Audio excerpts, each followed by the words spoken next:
Ding, ding. In this corner, weighing in at the weight of the world and able to bring anyone to his or her knees, we have poison. And in this corner, light as a feather, but able to pack a life-changing punch, we have grace. In the grand scheme of things, it's probably pretty easy enough for us to pick which one of these two opponents we would like to win. But is that the choice we make each day? We have a saying, a motto, if you will, in the United Church of Christ: God is still speaking. I believe this. After all, the words we have in Scripture are from thousands of years ago. If that was all, it seems like we could just sit back on our laurels, having heard or learned everything from years of church going already. But if we Christians know anything, we know that's not the case, or we would all be drinking coffee or tea over a big breakfast, sitting in our bathrobes at home right now. Now, even if that's where you want to be, we thank you for being here instead. Over the past few weeks, God has been screaming at me, not just speaking. God has been saying, if you would open your ears and your eyes and your heart for just 4 seconds and actually listen to me, you might just get something out of it, Jen. Well, allow me to explain. Back in the wintertime, a few of our members came up to me after worship one day and asked if we could do a book study about the shack. A book about a man whose daughter is abducted and murdered in a shack out in the wilderness. And while he is experiencing a time of unknowing and great sadness, he receives a note from God asking him to go back to the place where it all happened. There, he meets up with some unusual characters that help him to better understand God and his own faith.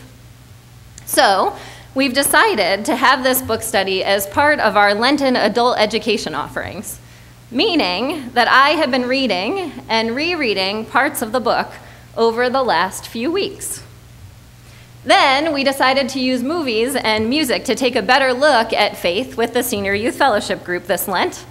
Last Sunday, we watched clips from Evan Almighty about a newscaster turned senator whom God asks to build an ark in his DC suburb in order to save people from a flood.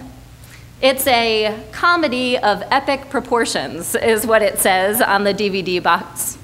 But as Evan interacts with God and works both to fight God's plan at first and then to fulfill it, even though everyone around him thinks he's crazy, of course, God helps Evan to examine his faith and God's plan for the world. Our conversation last Sunday night had us answering questions about prayer, about God's call, and what we and others do every day that help us to realize and to show that we are God's people. Then, my dad loaned me a movie from a friend of his a few weeks ago with the caveat that his friend needed the movie back soon. As you can guess, like many of you with very busy lives, it was tough to find the time to watch it. So finally, on St. Patrick's Day, I got around to it. The movie is called The Perfect Stranger, a movie that's not going to win any Academy Awards anytime too soon, but has a pretty neat concept. It's about a woman named Nikki, who's not particularly a woman of faith, who's in her own wilderness period in her life. Trouble at home, trouble at work, not sure where or who it is that she should be. Not knowing what she's getting herself into, and much against her better judgment, she ends up eating dinner with Jesus. Jesus talks to her through all the tenets of Christianity and answers all of her burning questions. And I thought, now wouldn't that be nice?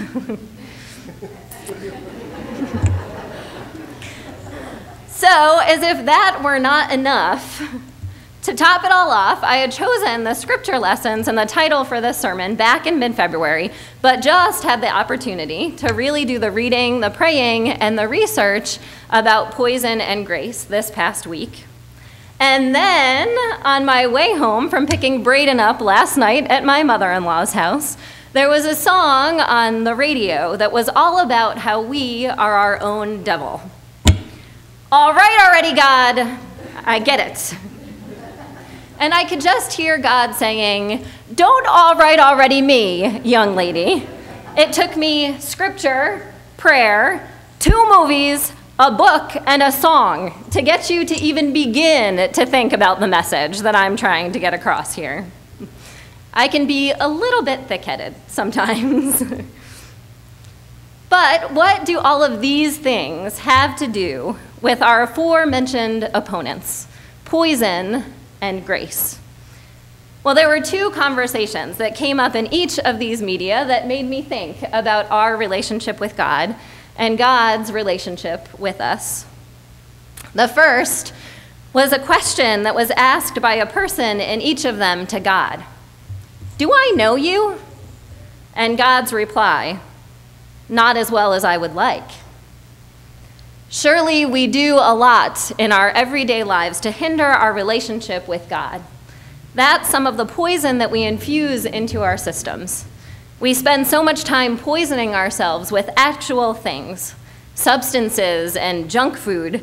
In one article I read this past week, it said that a recent report on global health pointed out that as many people in rich nations like the United States are malnourished, obese, or diseased from excessive consumption of unhealthy foods, as are found in poor countries where food is scarce and has little nourishment, if any.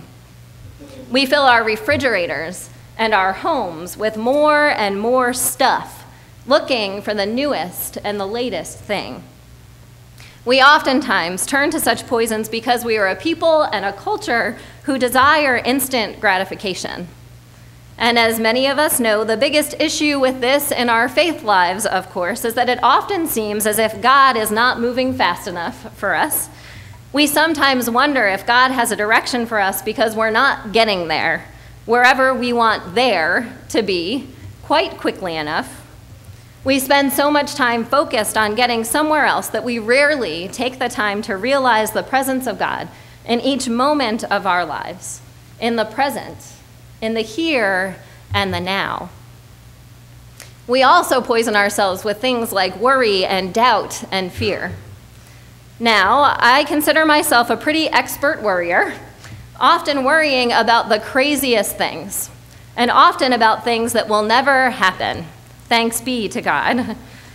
At certain times in our life, worry seems warranted, though. Times like now, perhaps when we're not sure where our economy will be tomorrow, let alone in a few years. Times in our lives when we're unsure of what our future might hold. These are the times that are called wilderness periods. At least that's what we call them in the church.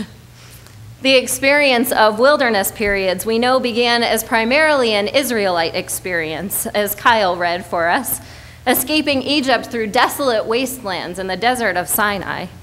But if we look deeper, we realize that is where God was trying to enter into covenant with his people. There was a constant cycle of distrust and grumbling and appeals for help. The Israelites weren't even brave enough to share their own thoughts and feelings with God, using Moses as an intermediary. The time in the wilderness, though, allowed for God to unveil his plan to the people and to take care of them despite adversity. He even took a symbol of poison and death and turned it into a symbol of healing and life in the serpent. If any of you have recently been to a doctor's office, you may recognize this symbol, the serpent on the pole.